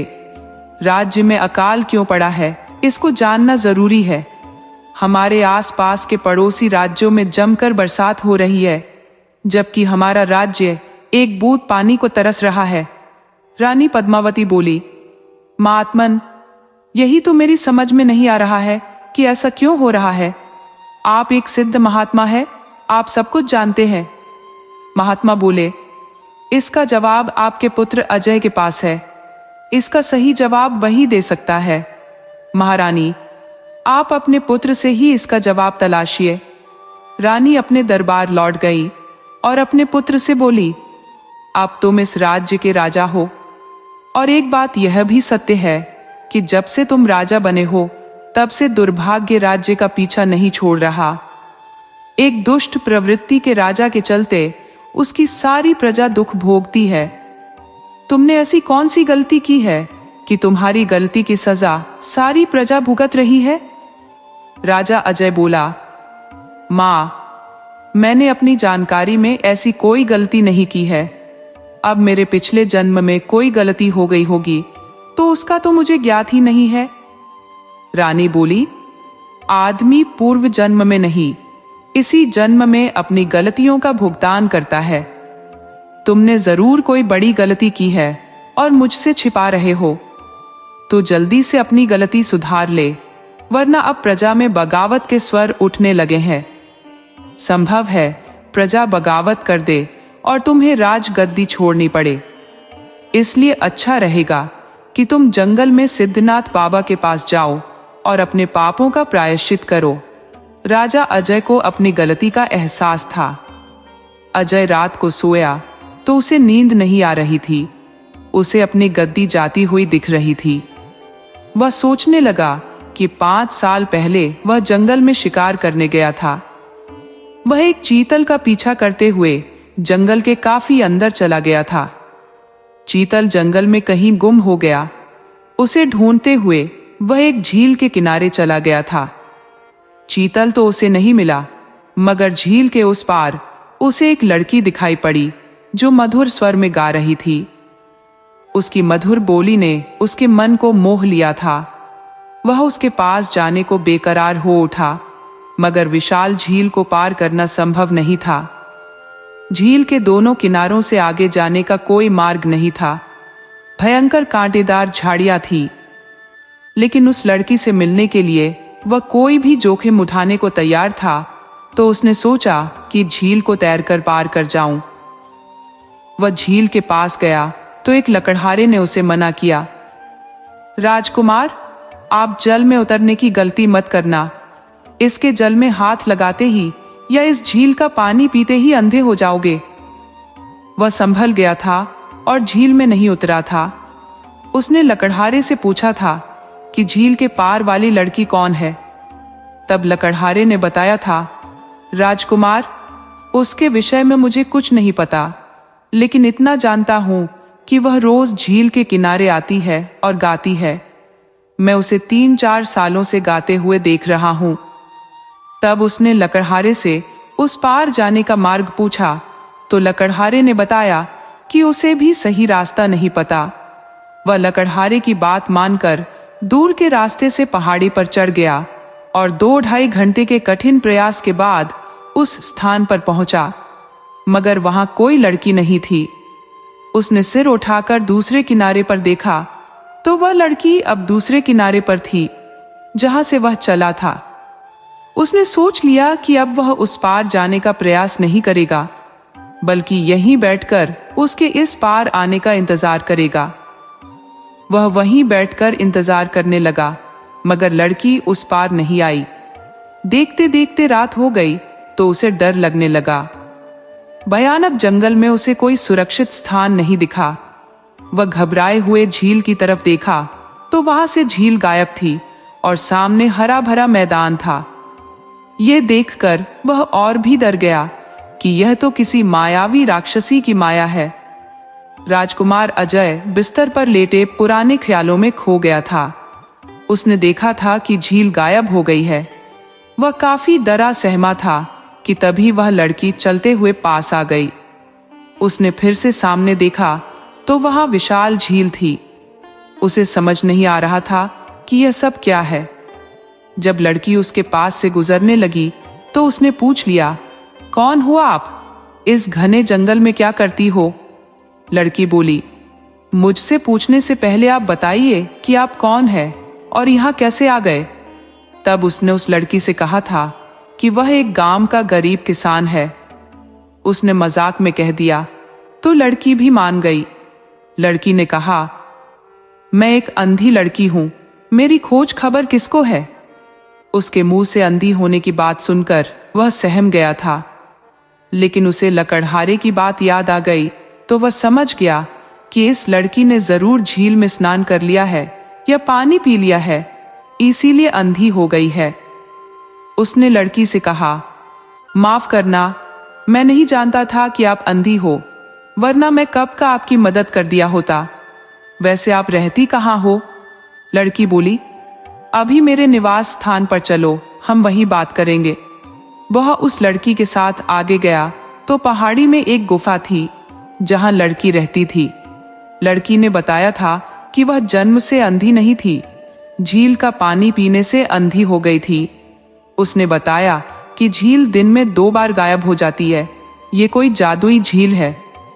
लड़की की बात सुनकर उसने कहा था, मैं अब तुम्हें अपने साथ ले जाऊंगा और अपने साथ रखूंगा। तुम इतनी अच्छी हो कि कोई भी तुम्हें पत्नी बनाना चाहेगा। लड़की बोली थी, क्यों मुझ अंधी से मजाक करते हो? भला कोई अंधी से विवाह करता है? उसने लड़की से कहा, मैं अभी विवाह करने को तैयार हूं। जिसके पास दिल होता है वह दिल से प्रेम करता है, उसे शरीर से कोई मतलब नहीं होता। उसने घंटों मीठी मीठी बातें करके उस लड़की को भरोसे में ले लिया था।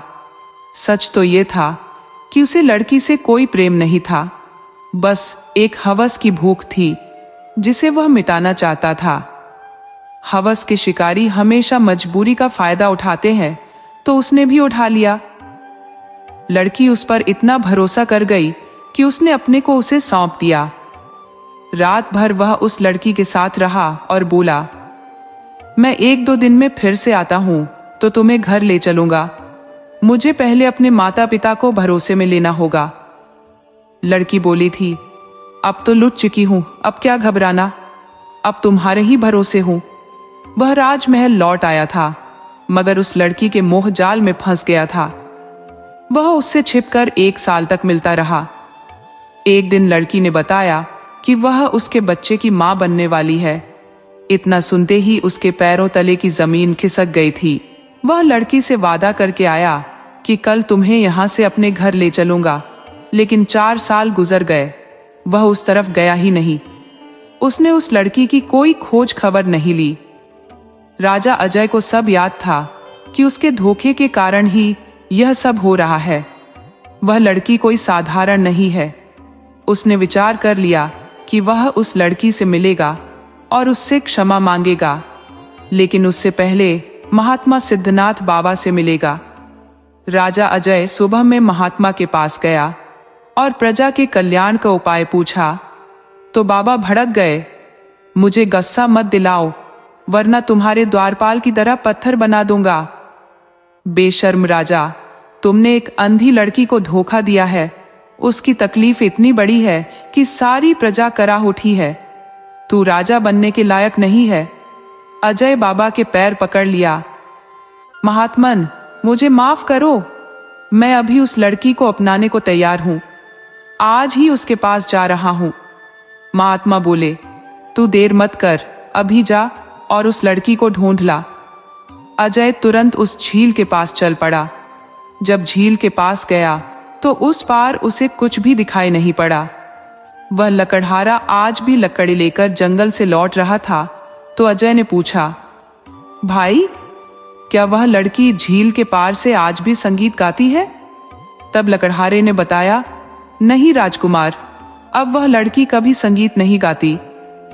3-4 साल हो गए, किसी कमीने ने उसे धोखे में रखकर उससे झूठा विवाह कर लिया था।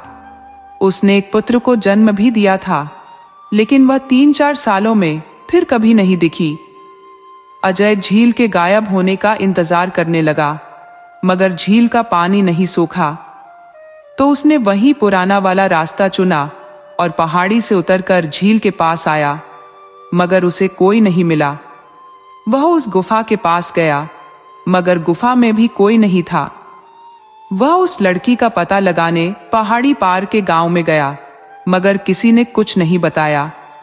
ढूंढते ढूंढते वह गांव के एक बुजुर्ग के पास गया और बोला, मैं रतनगढ़ का राजा हूं, मुझे एक स्त्री की तलाश है। वह आदमी बोला, हाँ, एक लड़की उस पार रहा करती थी, मगर कोई धोखेबाज उसे छल गया। वह कहीं चली गई, पता नहीं उसका क्या हुआ। राजा ने एक उपाय सोचा। वह उस बूढ़े आदमी के पास गया और बोला, बाबा, मुझे उस लड़की का पता बता दो। लड़की को धोखा देने वाला किसान पकड़ लिया गया है, लेकिन वह खुद को निर्दोष बता रहा है। अब वह लड़की ही उसकी शिनाख्त कर सकती है। मैं राजा हूं और मैं वादा करता हूं कि लड़की के साथ पूरा इंसाफ करूंगा। वह आदमी राजा को नहीं पहचानता था। जब इतनी बात सुनी तो बोला, मैं उस कमीने की पहचान के लिए उस लड़की को सामने ला दूंगा। वह कहीं दूर नहीं गई है, वह हमारे घर में ही है। वह बूढ़ा बोला, मोहिनी, घर से बाहर आओ, मैं आज तुझे इंसाफ दिलाकर रहूंगा। वह लड़की घर से बाहर आई। आज उसके हाथ में छड़ी नहीं थी, बल्कि एक 3-4 साल का बच्चा था जो स्त्री का हाथ पकड़कर ला रहा था। बच्चे को देखते ही अजय का दिल मचल उठा। उसने बच्चे को गोद में उठा लिया और उसे चूमने लगा। मुझे माफ करना बेटे, मैंने तुम्हें पिता के प्यार से वंचित रखा। राजा बोला, बाबा, मैं ही वह कमीना किसान हूं जिसने इस स्त्री को धोखा दिया था। लेकिन मैं कोई किसान नहीं हूं, मैं रतनगढ़ का राजा हूं।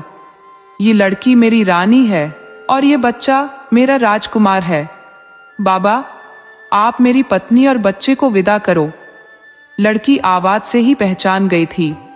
वह बहुत नाराज हुई। मैं आपके साथ नहीं जा सकती।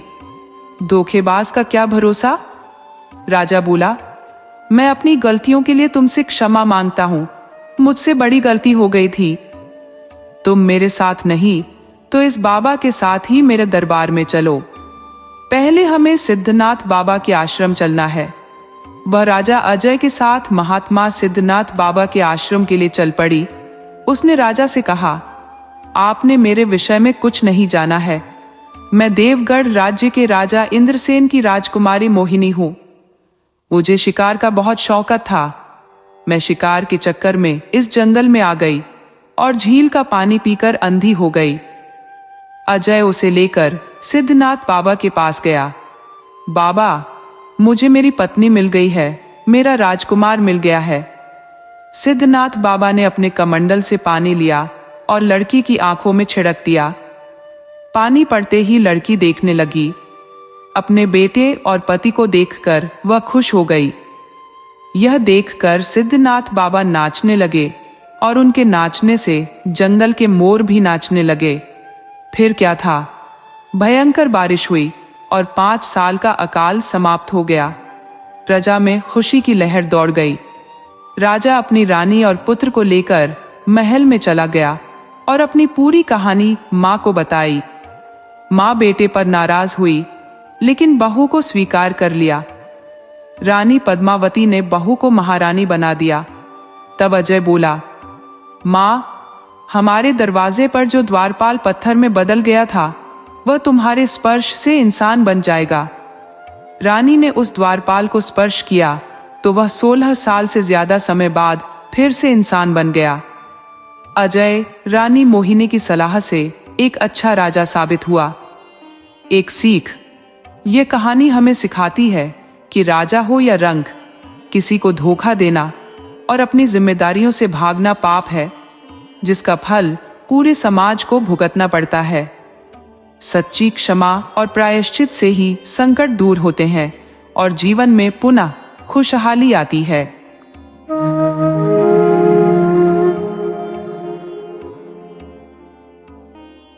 आज हम आपके लिए लाए हैं कामचोर बहू की कहानी। अगर आपको ये कहानी पसंद आए तो वीडियो को लाइक और चैनल को सब्सक्राइब जरूर करें और हाँ, बेल आइकन दबाना ना भूलें। तो चलिए कहानी की ओर बढ़ते हैं। गांव में ठाकुर परिवार का नाम बड़े इज्जतदार परिवारों में शुमार होता था। ठाकुर रणवीर सिंह और उनकी पत्नी सावित्री जी ने अपनी जिंदगी बड़ी मेहनत और अनुशासन से गुजारी थी। उनका इकलौता बेटा अर्जुन पढ़ाई में खूब तेज था और शहर में नौकरी करता था। जब अर्जुन की शादी गांव के पास वाले कस्बे की लड़की रंजना से तय हुई तो पूरे गांव में यही चर्चा थी कि ठाकुर परिवार को कैसी बहू मिलेगी। शादी बड़े धूमधाम से हुई। रंजना दिखने में सुंदर थी और पढ़ी लिखी भी थी, पर उसका मिजाज थोड़ा अजूबा था। पहली ही रात से उसका बर्ताव ऐसा था कि ठाकुर साहब और उनकी पत्नी को कुछ अटपटा सा लगा। अगले ही दिन जब बहू को सुबह जल्दी उठकर घर के सारे कामों में हाथ बटाना था, वह गहरी नींद में सोई हुई थी। सावित्री देवी ने जब उसे उठाया तो उसने झट से बहाना बना दिया, माँ जी, मेरी तबीयत ठीक नहीं लग रही, थोड़ा आराम कर लूं। शुरुआत में सबने इस बात को नजरअंदाज कर दिया, पर धीरे धीरे यह उसकी आदत बन गई। वह कभी सिर दर्द का बहाना करती तो कभी पेट दर्द का। जब भी काम करने की बारी आती, वह किसी न किसी बहाने से बच निकलती। घर के सारे काम सावित्री देवी और नौकरानी के मत्थे आ गए। जब अर्जुन को यह सब पता चला तो उसने अपनी माँ को समझाया कि शायद रंजना को थोड़ा समय देने की जरूरत है। रंजना को देखकर गांव की दूसरी औरतें भी हैरान थीं। आमतौर पर नई बहुओं को अपने ससुराल में खुद को साबित करना पड़ता था, पर रंजना को जैसे इसकी कोई फिक्र ही नहीं थी। वह दिन भर सज धज कर बैठी रहती, कभी फोन पर लगी रहती तो कभी शीशे के सामने खुद को निहारती। काम का नाम सुनते ही उसकी तबीयत बिगड़ जाती। धीरे धीरे सावित्री देवी को समझ आने लगा कि उनकी बहू असल में बड़ी चालाक थी। एक दिन उन्होंने उसे परखने के लिए जानबूझकर कह दिया कि उन्हें तबीयत ठीक नहीं लग रही और रसोई का काम रंजना को संभालना होगा। ये सुनते ही रंजना भी कराहते हुए बोली, माँ जी, मेरा भी सिर बहुत दुख रहा है, शायद मौसम की वजह से हो रहा है। गांव की कुछ औरतें जो यह सब देख रही थी, धीरे धीरे बातें बनाने लगी। ऐसी बहू तो पहली बार देखी जिसे सारा दिन बस आराम ही चाहिए, एक ने कहा।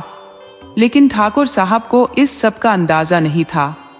वह बाहर के कामों में व्यस्त रहते और जब घर आते तो रंजना उनके सामने बिल्कुल सीधी सादी बहू बनकर पेश आती। जब भी सावित्री देवी शिकायत करती, अर्जुन भी बीच बचाव कर लेता। एक दिन अचानक घर में मेहमान आ गए। ठाकुर परिवार की दूर की रिश्तेदार गीता ताई और उनके पति रामलाल जी आए थे।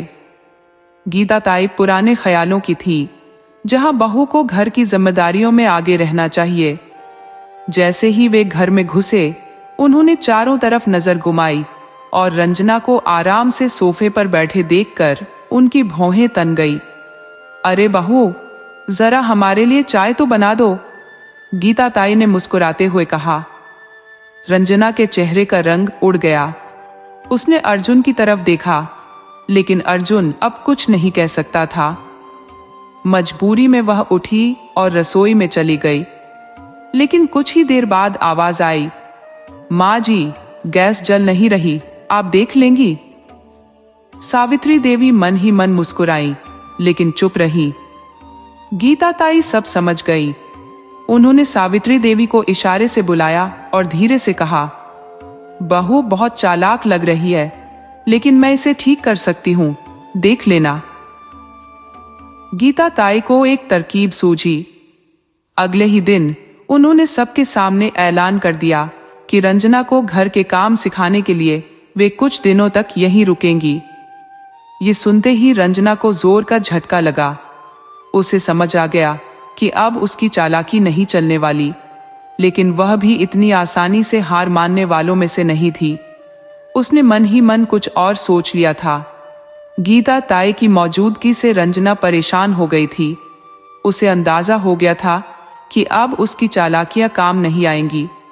उसने मन ही मन एक नया बहाना बनाने की योजना बनाई। अगले दिन सुबह जब सब लोग नाश्ते के लिए इकट्ठा हुए तो रंजना चेहरे पर उदासी लाते हुए बोली, माँ जी, मुझे बहुत कमजोरी महसूस हो रही है, शायद मेरी तबीयत ज्यादा खराब हो रही है। ये सुनते ही अर्जुन परेशान हो गया। तुम डॉक्टर के पास क्यों नहीं जाती? रंजना ने कमजोर आवाज में कहा। हाँ, जाना तो चाहिए, लेकिन घर के काम भी तो हैं। ये सुनते ही गीता ताई मुस्कुराई और बोली, अरे बहू, घर के काम कौन से भागे जा रहे हैं? पहले तुम डॉक्टर के पास जाओ, मैं तुम्हारे साथ चलूंगी। रंजना को यह सुनकर और भी झटका लगा, लेकिन अब कुछ बोलना मुश्किल था। उसे गीता ताई के साथ अस्पताल जाना पड़ा। डॉक्टर ने कुछ सामान्य जांच के बाद कहा, आपको कोई बड़ी समस्या नहीं है, बस खानपान और मेहनत की कमी है। थोड़ा घर के कामों में ध्यान दे, शारीरिक गतिविधि से आप जल्द स्वस्थ महसूस करेंगी। रंजना के चेहरे की हवाइयां उड़ गई। उसने सोचा था कि डॉक्टर कुछ गंभीर बात कह देगा, जिससे उसे और आराम करने का बहाना मिल जाएगा, लेकिन यहां तो उलटा हो गया। गीता ताई ने हंसते हुए कहा, देखा बहू, डॉक्टर भी कह रहा है कि मेहनत करो। चलो अब घर चलकर बढ़िया से काम शुरू करते हैं। घर लौटने के बाद गीता ताई ने रंजना को रसोई में काम करने के लिए कहा। पहले तो रंजना बहुत नानुकुर करती रही, लेकिन जब कोई उसकी मदद को नहीं आया तो उसे मजबूरी में आटा गूंथना पड़ा। जैसे ही उसने गूंथना शुरू किया, उसने जानबूझकर ज्यादा पानी डाल दिया ताकि आटा खराब हो जाए। माँ जी, मुझसे आटा नहीं संभल रहा, सब गीला हो गया। सावित्री देवी ने गुस्से से देखा, लेकिन गीता ताई ने मुस्कुराकर कहा, कोई बात नहीं, धीरे धीरे सीख जाओगी। फिर उन्होंने रंजना से झाड़ू लगाने के लिए कहा। रंजना ने सोचा कि यह काम आसान होगा, लेकिन जैसे ही उसने झाड़ू उठाया, गीता ताई ने टोक दिया, बहू, झाड़ू ऐसे नहीं पकड़ी जाती, देखो इस तरह पकड़ो। और उन्होंने खुद झाड़ू चलाकर दिखाया। जब रंजना ने काम शुरू किया तो गीता ताई ने चालाकी से उसे और मुश्किल बना दिया। अरे, कोने में धूल रह गई, फिर से साफ करो। रंजना झुंझला रही थी, लेकिन वह गीता ताई का सामना नहीं कर सकती थी। जब उसने देखा कि सारा दिन मेहनत करनी पड़ेगी, तो उसने एक और चाल चली। रात में उसने अर्जुन को धीरे से कहा, सुनो, माँ को मुझसे कोई शिकायत तो नहीं, लेकिन गीता ताई तो मुझे बहुत परेशान कर रही है। मुझे हर वक्त काम में लगाए रखती है। मैं बीमार हूं, फिर भी कोई मेरी हालत समझ ही रहा। अर्जुन को यह सुनकर थोड़ा बुरा लगा, लेकिन वह कुछ कह नहीं पाया।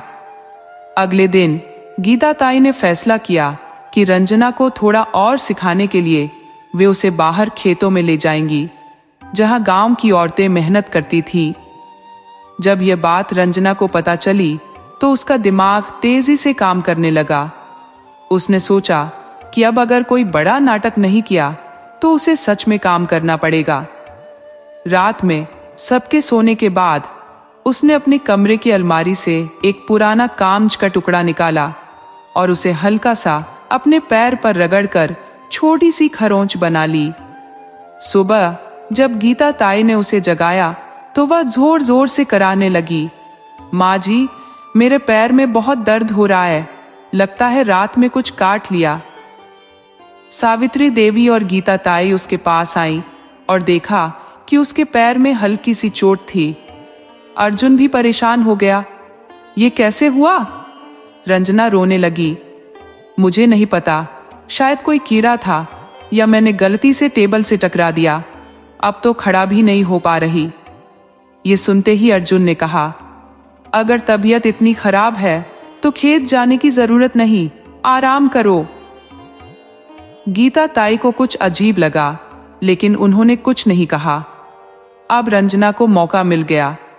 उसने 2 दिन तक बिस्तर पर ही पड़े रहने का नाटक किया, लेकिन गीता ताई भी चुप नहीं बैठी। तीसरे दिन उन्होंने अर्जुन के सामने ही कह दिया, बहू, आज मैंने डॉक्टर को बुलाया है, वह आकर देखेगा कि तुम्हारे पैर में क्या हुआ है। रंजना का चेहरा उतर गया। उसने बहाना बनाया, अरे नहीं, अब तो मैं ठीक महसूस कर रही हूं, ज्यादा आराम करने से खुद ब खुद ठीक हो गई हूं। गीता ताई ने ताली बजाई और हंसकर बोली, वाह बहू, तुम्हारी बीमारी भी कमाल की है। जब काम करने को कहो तो बढ़ जाती है, और जब डॉक्टर को बुलाओ तो ठीक हो जाती है। यह सुनकर सावित्री देवी और अर्जुन दोनों को ही शक हुआ। अर्जुन ने पहली बार महसूस किया कि शायद उसकी मां सही कह रही थी, लेकिन रंजना इतनी आसानी से हार मानने वाली नहीं थी। उसने सोचा कि अब उसे एक बड़ा कदम उठाना होगा। अगर इसी तरह चलता रहा तो वो पूरे घर की नजरों में गिर जाएगी। उसे एक नई साजिश रचनी होगी ताकि सब फिर से उसकी बात मानने लगे। रंजना को अब अच्छी तरह समझ आ गया था कि गीता ताई उसकी चालाकियों को पकड़ने में माहिर है। वह जितनी भी कोशिश कर रही थी, सब नाकाम हो रही थी। उसे लगने लगा कि अब अगर उसने कुछ बड़ा नहीं किया तो पूरे घर में उसकी सच्चाई खुल जाएगी और उसकी आराम से जीने की योजना बर्बाद हो जाएगी। उसने एक नई चाल चली। रात को जब अर्जुन कमरे में आया तो रंजना ने चेहरे पर गहरी उदासी का भाव लाते हुए कहा, सुनो, माँ जी मुझसे खुश नहीं है। गीता ताई भी हमेशा मुझ पर नजर रखती है। मुझे अब लगने लगा है कि इस घर में मेरी कोई इज्जत ही नहीं है। अर्जुन ने उसकी तरफ देखा। ऐसी बात क्यों कर रही हो? माँ और ताई तुम्हें सिखा रही है, तुम्हें अपने परिवार के साथ रहना चाहिए। रंजना ने रोनी सूरत बनाकर कहा। पर क्या सिर्फ बहू को ही सब कुछ सीखना पड़ता है? कोई और तो कुछ नहीं सीखता। मैं दिन भर बस ये सोचती रहती हूँ कि क्या करूं, कैसे करूं ताकि सब मुझसे खुश रहे। अर्जुन को रंजना पर दया आ गई। उसने कहा, तुम चिंता मत करो, मैं माँ से बात करूंगा। अगले दिन अर्जुन ने सावित्री देवी से कहा, माँ, रंजना को थोड़ा आराम दो, वह बहुत परेशान महसूस कर रही है। गीता ताई हमेशा उसे काम के लिए टोक रहती है। सावित्री देवी चौंक गई। तू ये क्या कह रहा है अर्जुन?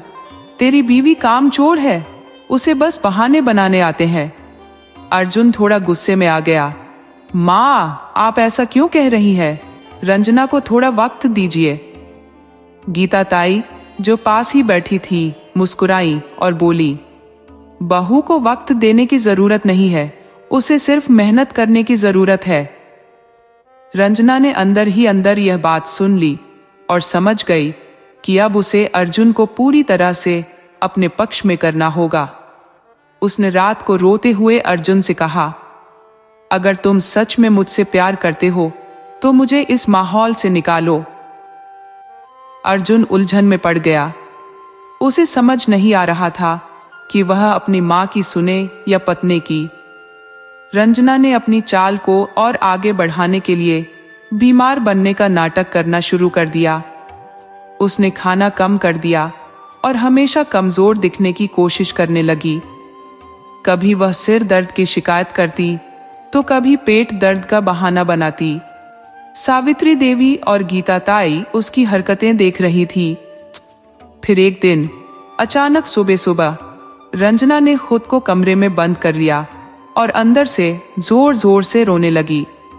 अर्जुन और बाकी घर वाले दरवाजा पीटने लगे। रंजना, दरवाजा खोलो। कुछ देर बाद रंजना ने दरवाजा खोला और रोते हुए बोली, मुझे अब इस घर में नहीं रहना, मुझे मायके जाना है। अर्जुन ने उसे चुप कराया और कहा, ऐसी बातें मत करो। अर्जुन ने अपनी माँ से कहा, माँ, हमें रंजना को उसके मायके भेज देना चाहिए ताकि वह कुछ दिन सुकून से रह सके। सावित्री देवी को यह बात पसंद नहीं आई, लेकिन अर्जुन की जिद के आगे वह कुछ कह नहीं सकी। रंजना मायके चली गई, लेकिन वहां जाकर भी उसने अपनी साजिश जारी रखी। उसने अपने माता पिता से कहा, ससुराल में मेरी कोई इज्जत नहीं है। माँ जी और गीता ताई मुझसे बहुत काम करवाती है। उसकी माँ चिंता में पड़ गई। बेटी, अब क्या करना चाहती हो? रंजना ने धीरे से कहा, अगर मैं कुछ महीनों तक मायके में रह जाऊं और अर्जुन को बार बार बुलाना पड़े तो धीरे धीरे वह अपनी माँ से दूर हो जाएगा। फिर मैं जैसा चाहूंगी वैसा करवा सकती हूँ। इस चाल के चलते उसने अर्जुन से फोन पर बहाने बनाने शुरू कर दिए। अभी मेरी तबीयत ठीक नहीं है, डॉक्टर ने आराम करने को कहा है। अर्जुन परेशान हो गया और बार बार अपनी माँ से कहने लगा कि रंजना को वापस लाने जाना चाहिए।